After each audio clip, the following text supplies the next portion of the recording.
नमस्कार दोस्तों, मैं देवेंद्र साहू स्वागत करता हूं आप सभी का आपके अपने YouTube चैनल देवगीत क्लासेस पे। बेलन के प्रश्नों को कवर कर रहे थे। आज के क्लास में दो प्रश्न और बताऊंगा मैं, जो एग्जाम के दृष्टिकोण से मोस्ट इम्पोर्टेंट प्रश्नों की श्रेणी में है। क्लास को अच्छे से देखिएगा, अच्छे से समझिएगा। मैं प्रैक्टिकल के सहारे इन प्रश्नों को समझाने वाला हूँ। ठीक है, देखते हैं क्लास में क्या क्या अपने पास है।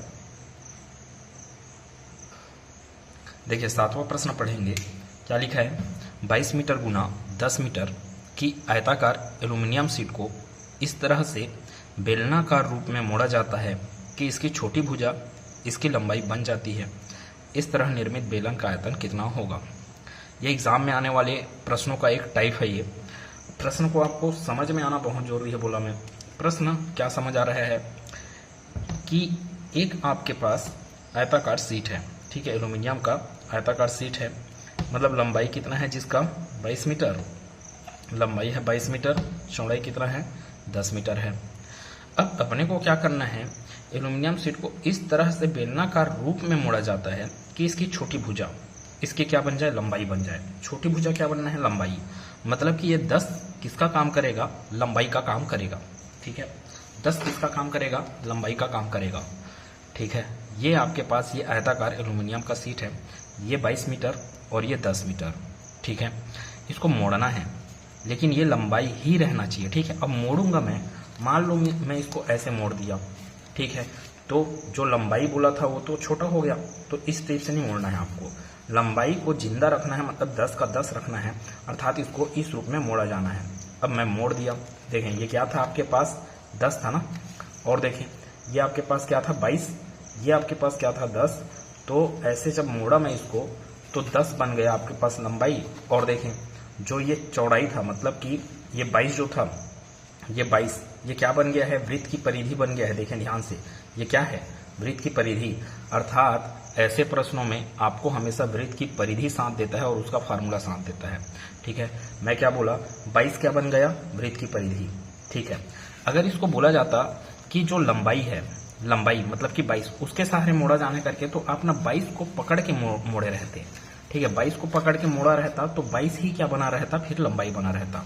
ठीक है, अब सिंपल सा बात मैं ये बोलूं कि जिधर को लंबाई बनाना है, जिस साइड को आपको लंबाई बनाना है, उसको छोड़कर आपके पास जो भुजा रहेगा ना, वो बराबर होगा किसके? 2 पाई आर के। मतलब वृत्त की परिधि के। वृत्त की परिधि क्या होता है? 2 पाई आर। 2 पाई आर का मतलब क्या है? आपके पास 22। ठीक है, यहां से 2 पाई और ये आर का वैल्यू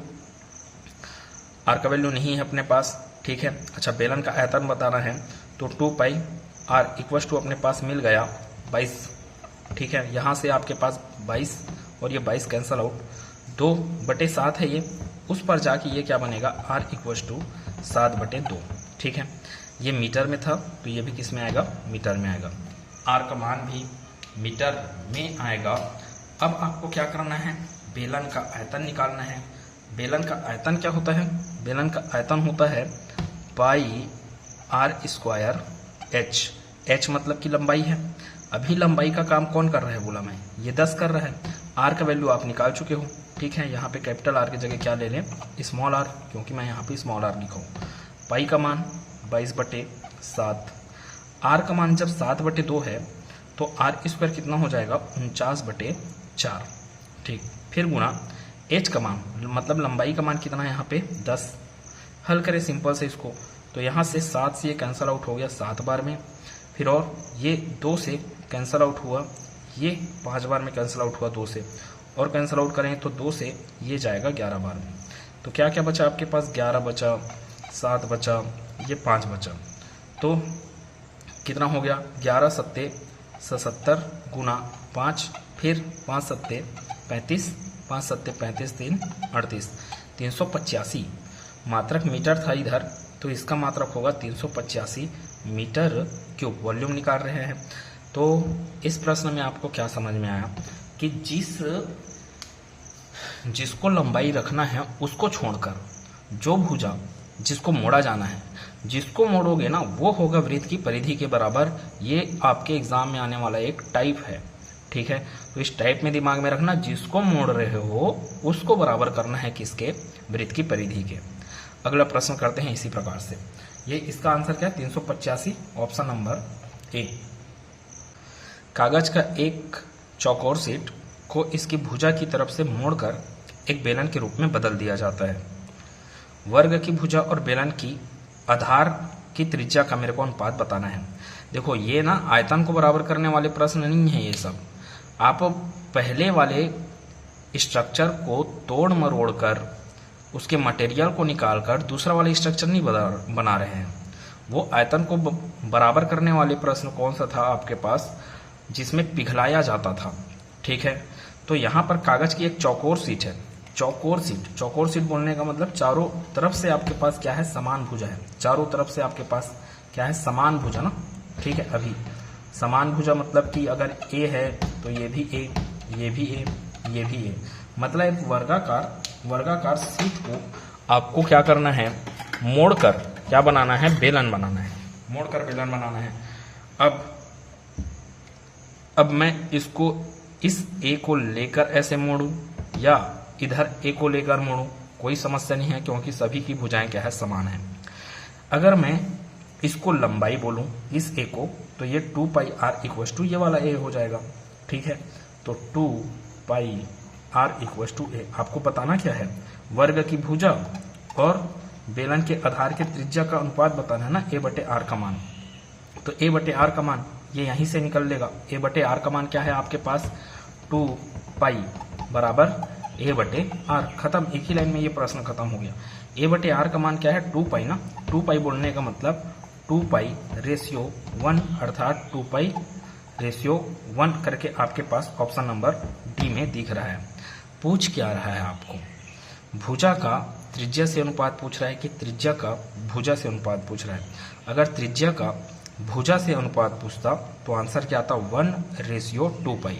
इस चीज़ को एग्जाम में अच्छे से देखे रहना, क्योंकि एग्जाम में जब ऐसे प्रश्न आते हैं तो आपको ऑप्शन जो उल्टा करोगे, उल्टा करने के बाद जो आंसर मिलेगा वो भी ऑप्शन में बैठे रहता है, ठीक है। ये मैं बेलन के प्रश्न बताया आपको पूरा का पूरा। अब बेलन के बाद मैं एक अगले आकृति में चलता हूँ, ठीक है। ध्यान से देखिएगा, एक नया टॉपिक स्टार्ट कर रहा हूँ। अब अगले आकृति के बारे में बात करते हैं। अगला संरचना अपने पास है शंकु, ठीक है। अब शंकु को इंग्लिश में आप कोन बोलते हैं, तो कोन आइसक्रीम जो देखते हैं वही आपके पास क्या है, शंकु। या बोले आप जो बर्थडे वाला जो या होली वाला जो टोपी होता है ना, वो कुछ इस आकार का होता है, ये क्या कहलाता है आपके पास, शंकु, ठीक है। अगर आप उस टोपी में देखेंगे तो ये जो बेस है ना, ये आपको इस चित्र में भले वृत्त के जैसे नहीं दिख रहा है, लेकिन एक्चुअल में जब उस टोपी को देखेंगे तो बेस कैसे दिखता है, एक वृत्त के रूप में, ठीक है। तो ये आधार है, आधार कैसे रहता है शंकु में, वृत्त रहता है। ये शंकु का तिर्यक ऊंचाई है, मोस्ट इंपॉर्टेंट बात, तिर्यक ऊंचाई ना, टेढ़ा वाला ऊंचाई क्या कहलाता है, तिर्यक ऊंचाई। जबकि आधार से डायरेक्ट शीर्ष तक का जो दूरी है वो कहलाता है शंकु की ऊंचाई। शंकु की ऊंचाई को h, शंकु की तिर्यक ऊंचाई को l। इस बात को अच्छे से ध्यान रखना, एग्जाम में जब प्रश्न आता है तो वो तिर्यक ऊंचाई लिखा है कि शंकु की ऊंचाई लिखा है। मोस्ट इंपॉर्टेंट बात है ये, यहीं पे गलत होता है बहुत सारी चीजें। कॉन्सेप्ट जब बना रहे हैं तो प्रश्न में तिर्यक ऊंचाई बोला है कि शंकु की ऊंचाई बोला है, इस बात को अच्छे से ध्यान से पढ़िएगा, ठीक है। अब अगर मैं एल का मान निकालना चाहूं, ये तो रेडियस हो गया भाई, ये पूरा का पूरा क्या है, वृत्त है। तो केंद्र बिंदु से परिधि तक का जो दूरी है वो क्या कहलाएगा आपका, रेडियस, त्रिज्या कहलाता है। अगर एल का मान निकालना चाहूं तो चूंकि यहाँ पे एक समकोण त्रिभुज बन रहा है तो मैं पाइथागोरस का प्रमेय लगा सकता हूं, जिसमें ये कर्ण का काम करेगा, ये ऊंचाई का काम करेगा और ये आपका रेडियस का काम करेगा। तो कर्ण का वर्ग बराबर ऊंचाई का वर्ग प्लस त्रिज्या का वर्ग, ठीक है। ये कर्ण का वर्ग है। अगर मैं कर्ण की बात करूं तो ये L इक्वल टू क्या हो गया, √h² प्लस r²। तो ये देखें फार्मूला, L बराबर √h² प्लस r²। ये इस टॉपिक में आपको फार्मूला याद रखना है ना। L तिर्यक ऊंचाई का फार्मूला क्या होता है, शंकु की वर्गमूल, किसका वर्गमूल, शंकु की ऊंचाई का वर्ग प्लस शंकु की आधार की त्रिज्या का वर्ग। ये है आपके पास शंकु के आधार का क्षेत्रफल। आधार का क्षेत्रफल क्या होगा, पाई आर स्क्वायर, क्योंकि आधार कैसे दिखेगा आपको, वृत्त के जैसे रहेगा, वो वृत्त ही है, आधार क्या है, वृत्त है। तो फिर आपके पास शंकु के आधार का क्षेत्रफल पूछेगा ना अगर आपको, तो क्या फार्मूला लगाना है, पाई आर स्क्वायर। ठीक, अगर बोलेगा शंकु के वक्र पृष्ठ का क्षेत्रफल, वक्र पृष्ठ मतलब कि आप बाहर से जिसको टच कर पा रहे हो, तो बाहर से अगर टच कर पाओगे उस टोपी को, तो आप सिर्फ इस पोर्शन को टच कर पाओगे। ठीक है, शंकु के वक्रीय बोलेगा ना, तो ये आपका फिसल पट्टी वाला जो सतह दिखेगा वो क्या कहलाता है, वक्रीय। फिसल पट्टी वाला सतह क्या कहलाएगा, वक्रीय। उसके लिए फार्मूला है पाई आर एल, पाई गुना त्रिज्या गुना तिर्यक ऊंचाई। अच्छे से याद रखना है फार्मूला। अगर बोला जाए कुल पृष्ठीय क्षेत्रफल, तो भाई पृष्ठ क्या है आपके पास, एक वक्रीय पृष्ठ है और एक आपके पास वृत्तीय पृष्ठ है, वक्रीय पृष्ठ और वृत्तीय पृष्ठ। तो वक्रीय पृष्ठ का क्षेत्रफल प्लस वृत्तीय पृष्ठ का क्षेत्रफल। ठीक है, शंकु का आयतन निकालना है, तो आयतन के लिए फार्मूला याद रखना है अब कि 1/3 गुना क्या होता है, पाई आर स्क्वायर एच। या इसको कैसे याद रखना है, एग्जाम में शब्दों में भी दिया जा सकता है आपको। क्या होता है, शंकु का आयतन 1/3 गुना आधार का क्षेत्रफल पाई आर स्क्वायर ही है ना, गुना एच मतलब कि शंकु की ऊंचाई। ठीक है, तो इतने सारे फार्मूले हैं यहाँ पे, आपको 5 फार्मूला लिखा, इस फार्मूले को नोट करें आप, इसको बिल्कुल याद रखे रहें। मैं अगले क्लास में पूरे प्रश्नों के साथ, शंकु के प्रश्नों के साथ मिलने वाला हूँ, तो उन प्रश्नों को हल करने के लिए आपको ये फार्मूला याद रहना जरूरी है। ठीक है, ये चित्र बनाया, फिर उसके बाद यहाँ पे जो मैं नोटेट किया हूँ उसके बारे में यहाँ पे विवरण है कि शंकु की ऊंचाई क्या है, शंकु की तिर्यक ऊंचाई।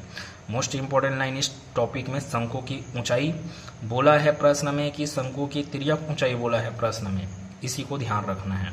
ठीक है, मिलेंगे अगले क्लास में।